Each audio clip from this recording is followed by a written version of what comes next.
فرمایا وَإِذَا سَأَلَكَ عِبَادِي أَنِّي فَإِنِّي قَرِيبٌ، محبوب جب میرے بندے آپ کی بارگاہ میں آ کے میرے بارے میں پوچھے نا تو ان سے کہہ دینا میں ان کے قریب ہی ہوں، قریب ہی ہوں۔ دلیل کیا ہے؟ آئی اذا دان، یہ جب بھی مجھ سے دعا مانگیں گے میں ان کی دعاؤں کو قبول فرماؤں گا، میں ان کے قریب ہوں، میں ان کے قریب ہوں۔ یہ جب بھی دعا مانگیں گے نا میں قبول کروں گا، میں ان کے قریب ہوں۔ اللہ تبارک و تعالیٰ کے بندے اللہ سے محبت کرتے، رب کی بارگاہ میں جھکتے، اس کو اپنے دکھ سناتے، اس کے پیارے محبوب صلی اللہ تعالی علیہ وسلم کا وسیلہ لے کے اس کے حضور حاضر ہو جاتے، پیشانیاں سجدوں سے روشن ہوتی۔ ہم نہ ہر چیز کے لیے وقت نکالتے ہیں، ہر چیز کے لیے، لیکن عبادت کے لیے وقت نہیں نکالتے۔ ہر شے آباد ہے، ہر شے، ہماری فیس بک بھی آباد ہے، واٹس ایپ بھی آباد ہے، ہمارے ٹویٹر بھی آباد ہیں، ہماری ہر چیز آباد ہے۔ سب سے کم آباد ہمارا مصلی رہ گیا ہے، سب سے کم۔ وہ لوگ اب ڈھونڈنے سے ملتے ہیں جن کی بغل میں مصلی ہوتا تھا۔ میرے بھائی، آپ کتنا کو دنیا کے پیچھے بھاگو گے تھکا دے گی، کتنا دولت کے پیچھے بھاگو گے تھکا دے گی۔ آپ جب اپنی زندگی میں جمع تفریق کرو گے نا تو مرتے وقت احساس ہوگا کہ سارا کچھ تو لوگوں کے لیے کیا، اپنے لیے تو کر ہی کچھ نہیں سکے۔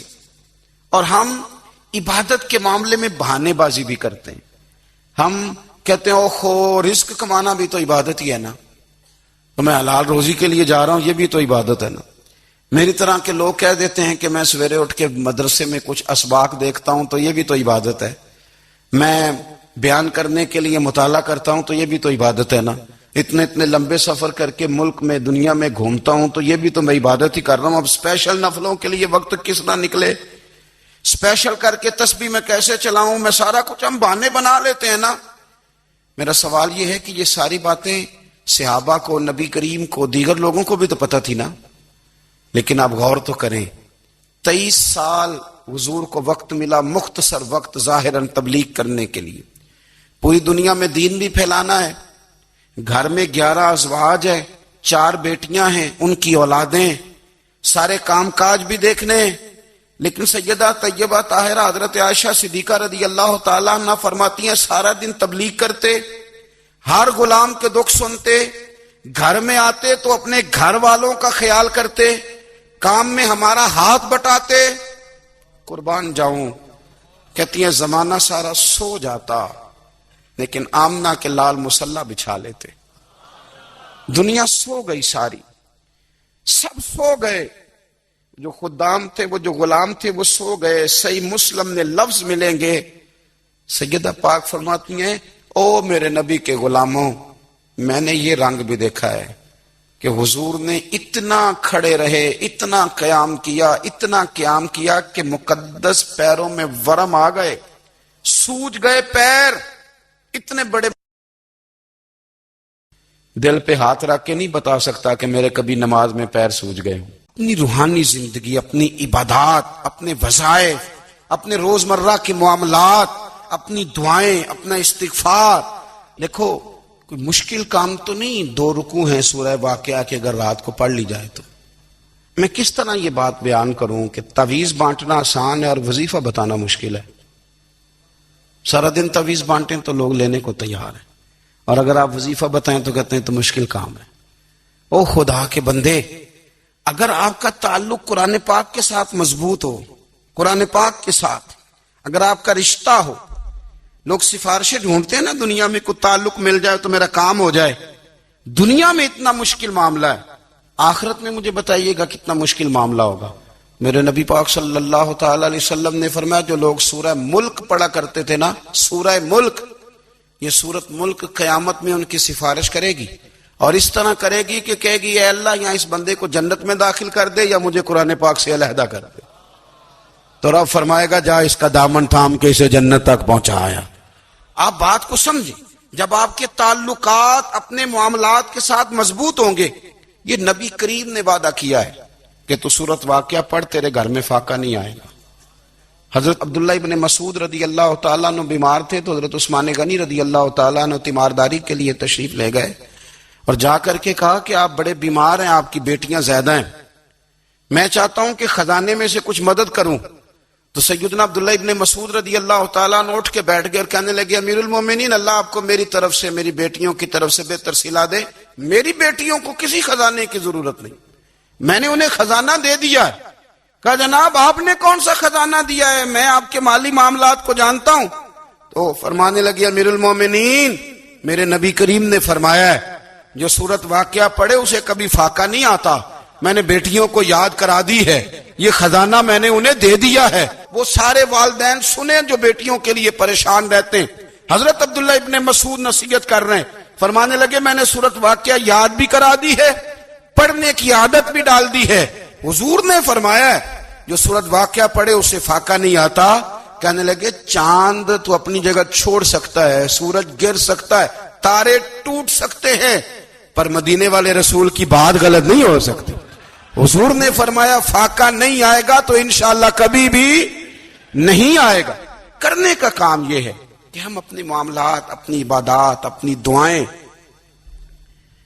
کبھی 10 منٹ عادت ہو جائے نا دعا مانگنے کی علیحدہ سے رات کو۔ حضور نے فرمایا جو فرض نماز کے بعد دعا مانگے اللہ اس کی قبول کر لیتا ہے۔ نبی پاک صلی اللہ تعالی علیہ وسلم نے فرمایا اللہ مسافر کی دعا قبول فرماتا ہے۔ حضور نے فرمایا اللہ مظلوم کی دعا قبول فرماتا ہے۔ حضور نے فرمایا بیمار سے دعا کراؤ اللہ اس کی دعا قبول فرماتا ہے۔ میرے نبی پاک نے فرمایا ماں باپ جب بھی اولاد کے لیے ہاتھ اٹھائیں، ویسے تے بلے شاہ تو آسمانی اڈ دیا ہی پھڑ دیں، جڑا گھر بیٹھا انہوں بڑھیا ہی نہیں۔ حضور فرمانے لگے ماں باپ جب بھی اولاد کے لیے دعا فرمائیں اللہ ان کی دعا کو قبول کرتا ہے۔ آپ اپنا تعلق بنائیں، دعا کے ساتھ، عبادت کے ساتھ، مصلی کے ساتھ رشتہ بنائیں، استغفار پڑھیں۔ صلاح الدین ایوبی صلیبی جنگوں میں تھے، رات کو مسجد اقصی میں نماز پڑھی تو پریشان تھے۔ ایک بزرگ سے ملاقات ہوئی تو وہ کہنے لگے کہ آپ بڑے پریشان ہیں۔ کہنے لگے حضور پریشان اس لیے ہوں کہ پہلے ہی مسلمان کمزور ہے، اب میں نے سنا ہے دشمن کا ایک بحری بیڑا وہ جنگی سامان سے بھرا ہوا آ رہا ہے، تو اب ان کے پاس اور تلواریں اور نیزے آ جائیں گے، مسلمانوں کے پاس پہلے ہی وسائل کی کمی ہے، پریشان ہو کس طرح کر کے مقابلہ کریں گے۔ یہ بات کہتے ہی صلاح الدین ایوبی نے بزرگوں سے کہا حضور آپ بھی دعا کرنا، دعا کی بڑی طاقت ہے۔ میرے نبی پاک نے فرمایا دعا مومن کا ہتھیار ہے، دعا مومن کا حضور نے فرمایا تقدیر کو سوائے دعا کے کوئی چیز نہیں بدل سکتی۔ دعا مومن کا ہتھیار ہے، یہ کافر کے پاس کوئی نہیں، یہ ہتھیار ہے مومن کا۔ اللہ کرے آپ کو سمجھ آئے، پھر سنیں کئی بار کہہ چکا ہوں یہ ہتھیار ہے۔ کافر کے مقابلے میں جو تیرے پاس سب سے بڑا ہتھیار ہے وہ دعا ہے۔ دعائیں کرانی چھوڑ دی، کرنی چھوڑ دی، لینی چھوڑ دی۔ حضرت سیدنا انس بن مالک رضی اللہ تعالیٰ عنہ فرمایا کرتے تھے میں نے وہ رنگ دیکھا ہے جب حضور دعا مانگتے تھے اور حضور کی مقدس آنکھوں میں آنسو بھی ساتھ ہی بہا کرتے تھے، میں نے وہ انداز دیکھا۔ تو صلاح الدین ایوبی بزرگ سے کہنے لگے آپ بھی دعا کیجیے، اور خود رونے لگے اور سر سجدے میں رکھ کے رونے لگے، اور عشاء سے لے کر فجر تک روئے، خوب روئے۔ صبح وہ بزرگ آئے تو صلاح الدین ایوبی کا خوبصورت اور ہنستا ہوا چہرہ دیکھا، کہنے لگے آپ بڑے خوش ہیں، رات تو میں نے بڑے روتے ہوئے دیکھا تھا۔ تو کہنے لگے حضور وہ جو بحری بیڑا آ رہا تھا نا وہ پانی میں ڈوب گیا ہے، اب وہ نہیں آ رہا، ابھی خبر آئی ہے تو میں بڑا خوش ہوں۔ بزرگ کہنے لگے اٹھ سینے سے لگ، اور سن ایک بات، وہ بحری بیڑا پانی میں نہیں ڈوبا، وہ تیرے آنسوؤں میں ڈوب گیا ہے۔ وہ جو تو رات رویا ہے نا رب کریم کی بارگاہ میں تو وہ ڈوب گیا ہے۔ بھائی اپنا مصلی کا، عبادت کا، وظائف کا، اللہ اللہ کا سلسلہ اس کو مضبوط کرے۔ کریم ابو فرمانے لگے بندوں کے سامنے دکھ نہ بیان کرنا، اللہ تجھے کبھی غنی نہیں کرے گا، تو اپنے دکھ اپنے رب کو بتا، تو دعائیں مانگ، تو اس کی بارگاہ میں حاضر ہو، تو اس کے حضور عرض کر۔ فرمایا اپنے دکھ اپنے رب کو بتا، وہ جلدی کرے یا دیر سے کرے تجھے ساری دنیا سے بے نیاز کر دے گا، تجھے کسی کا محتاج نہیں رہنے دے گا۔ اپنے مسلح کو، اپنی دعاؤں کو، ایک بزرگ فرماتے ہیں میں نے دعا مانگنے کا طریقہ اپنی بیوی سے سیکھا۔ دعا مانگنے کا طریقہ اپنی، سیکھنے والے تو اپنے بچوں سے بھی سیکھ لیتے ہیں، سیکھنے والے تو ہر ایک سے سیکھتے ہیں۔ وہ کہتے ہیں میں نے دعا مانگنے کا سلیقہ اپنی بیوی سے سیکھا ہے۔ حضرت وہ کس طرح؟ فرمانے لگے میری بیوی نے نا مجھے کوئی کام بتایا، کچھ پیسوں کی ضرورت کے لیے کہا، تو میں نے اسے کہا کہ بھئی ابھی میرے پاس نہیں ہے، کچھ دنوں میں آتے ہیں تو میں دے دوں گا۔ عورتوں کی عادت ہوتی ہے وہ بار بار یاد کراتی ہیں، 2-4 دنوں کے بعد پھر اس نے کہا حضرت وہ میں نے کہا تھا کچھ پیسے، میں نے اسے کہا کہ ابھی میرے پاس نہیں ہے، کچھ دنوں میں ملتے ہیں تو میں تمہیں دے دوں گا۔ اس نے کچھ دنوں کے بعد پھر کہا حضور وہ میں نے کچھ پیسے کہے تھے۔ فرماتے میں نے ڈانٹ دیا، میں نے کہا کہ کیا تو روز مجھے شرمندہ کرتی ہے، کہا نا میرے پاس نہیں ہے، ہوں گے تو دے دوں گا، تو روز یاد کراتی ہے۔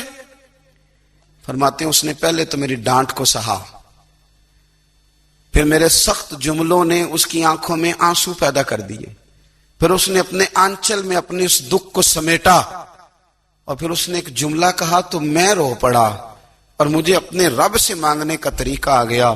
مجھے کہنے لگی حضرت جی آپ نے ڈانٹ دیا، میں نے سہ لیا، پر آپ ہی میرے شوہر ہیں، بتائیں نا آپ سے نہ کہوں تو میں کس سے جا کے کہوں۔ فرماتے ہیں میں رو پڑا، اور میں کھل کے رویا، اور میں تڑپ کے رویا، اور پھر میری سسکیاں بند گئیں۔ تو مجھے کہنے لگی آپ کو کیا ہوا؟ میں نے کہا مجھے بھی دعا مانگنی آ گئی ہے۔ جب میں اسے کہوں گا نا اللہ تو ہی میرا رب ہے، میں تجھ سے نہ کہوں تو میں کس سے جا کے کہوں؟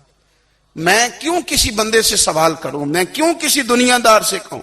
میں تیرے بندوں کا، نیک بندوں کا وسیلہ لے کے، تیرے محبوب کی غلامی لے کے تیری بارگاہ میں آیا، تجھ سے نہ مانگوں تو کس سے مانگوں؟ سمجھ آ گئی ہے جب میں اس رنگ میں مانگوں گا تو پھر رب میرے اوپر بڑا ہی فضل فرمائے گا، وہ میرے اوپر بڑی رحمت کرے گا، وہ میرے لیے آسانیاں کرے۔ عزیز دوستو ہم اس طرح کرنے لگ گئے ہیں کہ ہم نے نا اپنے تعلقات پر اعتماد کرنا شروع کر دیا ہے۔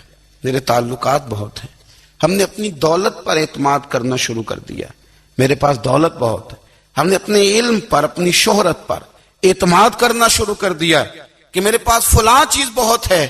یاد رکھنا جب بے نیاز اپنی صفت بے نیازی دکھاتا ہے تو بڑی بڑی دولتوں والے مجبور نظر آتے ہیں۔ بھائیو جب انسان کا رشتہ اپنے مالک کے ساتھ ہوتا ہے پھر تو غم بھی کچھ نہیں کہتے، کوئی نہیں بتا سکتا۔ بچوں کی روٹی کماتے تھک گئے بات الگ ہے، ہم سیر کرنے گئے تو تھک گئے بات الگ ہے، لیکن عبادت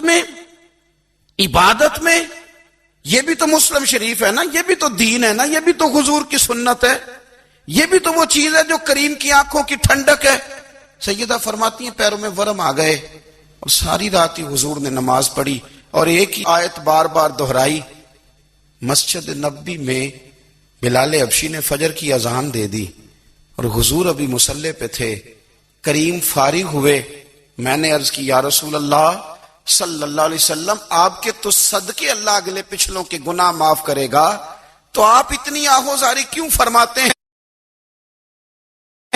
آپ تو شفیع ہیں، آپ تو انبیاء کے امام ہیں۔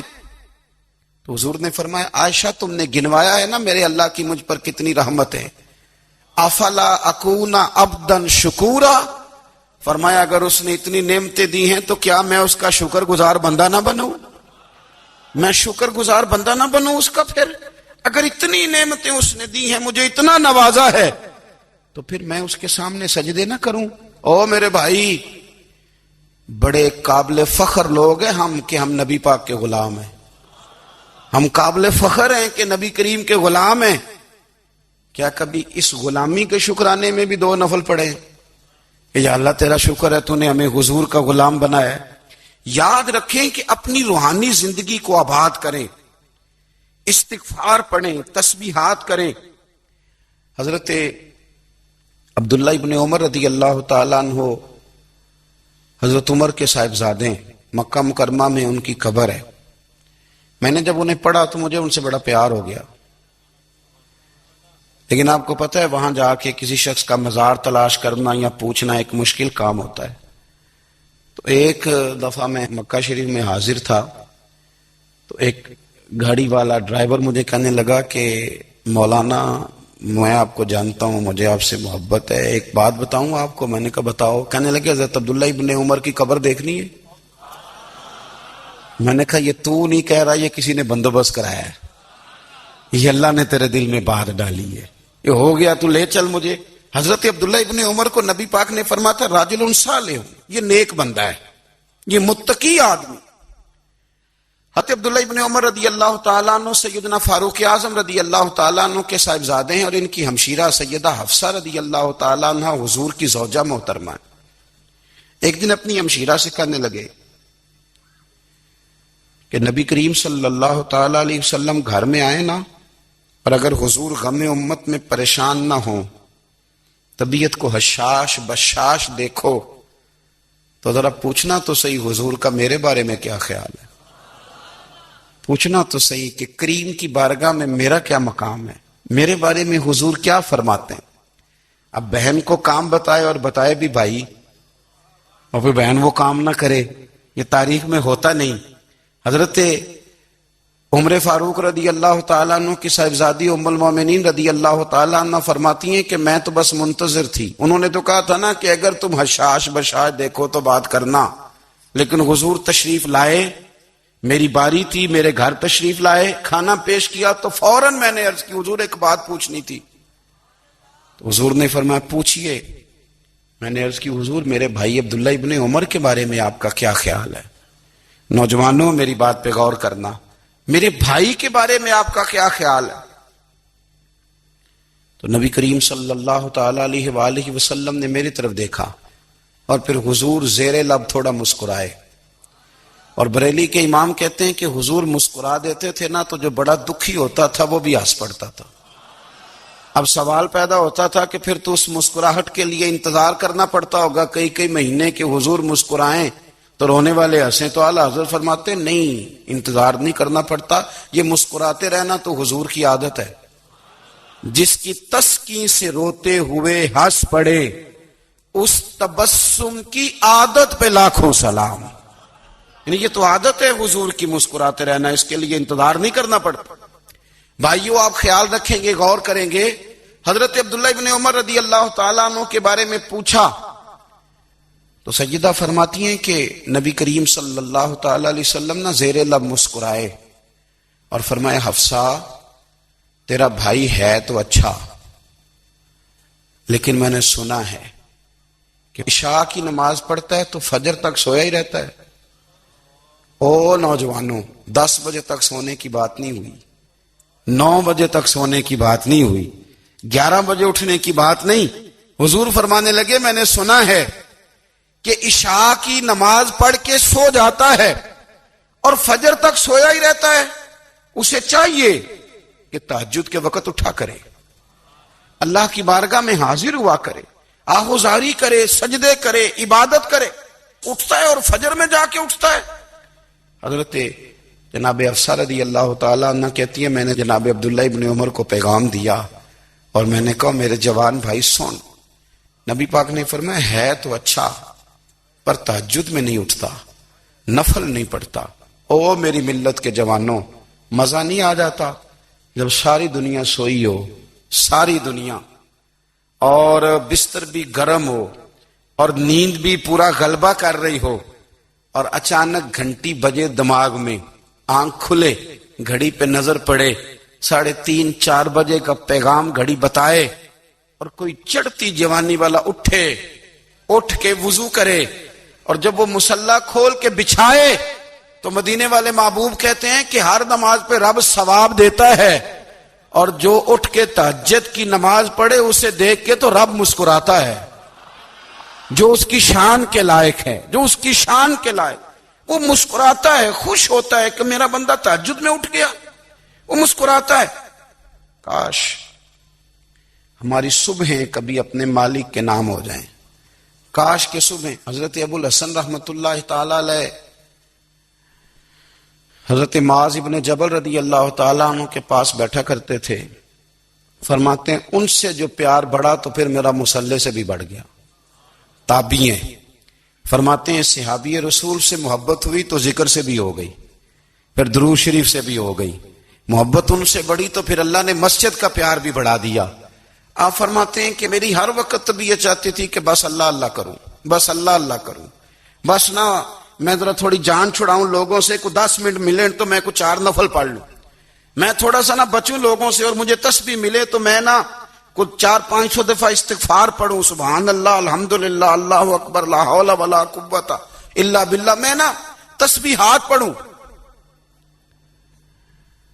فرماتے ہیں کہ بچے تھے گھر میں 6-7، غربت تھی، کام ملتا کوئی نہیں تھا،